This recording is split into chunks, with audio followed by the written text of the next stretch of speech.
Assalamualaikum warahmatullahi wabarakatuh. Good afternoon, ladies and gentlemen.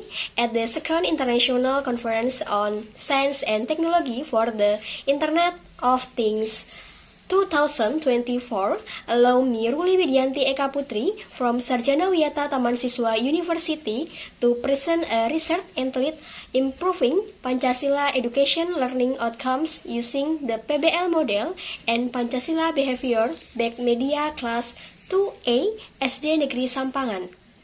This research was carried out in collaboration with Octaviani and Rasti. In this section, I present the background of the research I took, including number one, and there are Pancasila values that are currently experiencing a lot of depreciation and even disappearing.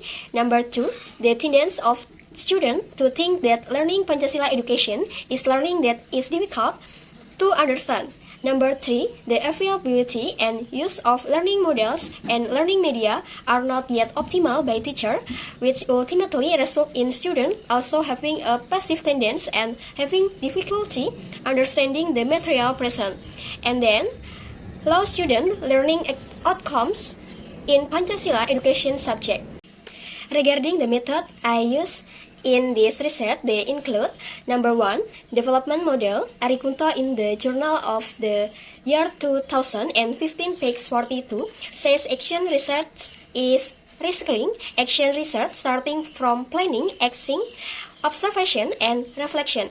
The data collection method in this research are observation and test. Then the technique used are descriptive and qualitative.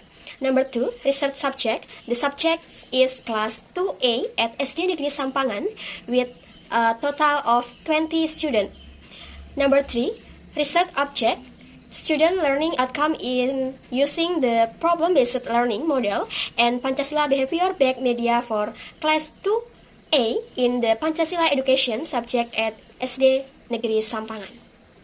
Number four, time and place of research carried out during PPL 2 PPG pre-service in 2024 at SD Negeri Sampangan, which is located in the village of Wirakarten, Sampangan, Bangun.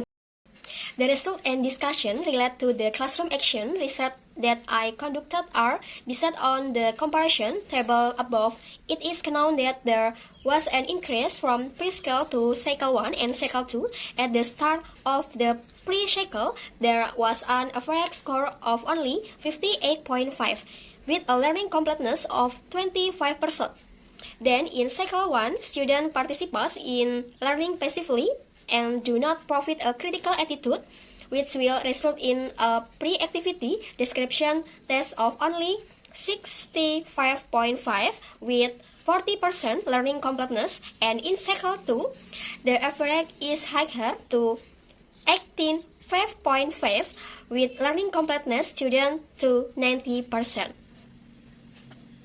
The conclusion from the research I conduct is based on the result of the research that has been carried out. It can be seen that there has been an increase in learning from cycle 1 to cycle 2. In the first learning cycle, the percentage of completeness was 40%. Then in cycle 2, it increased to 19%. This proves that the use of the PBL learning model and Pancasila behavioral back learning media can improve the learning outcome of students in Pancasila education subject in class 2A semester 1 of SD Negeri Sampangan for the 2024 or 2025 academic year.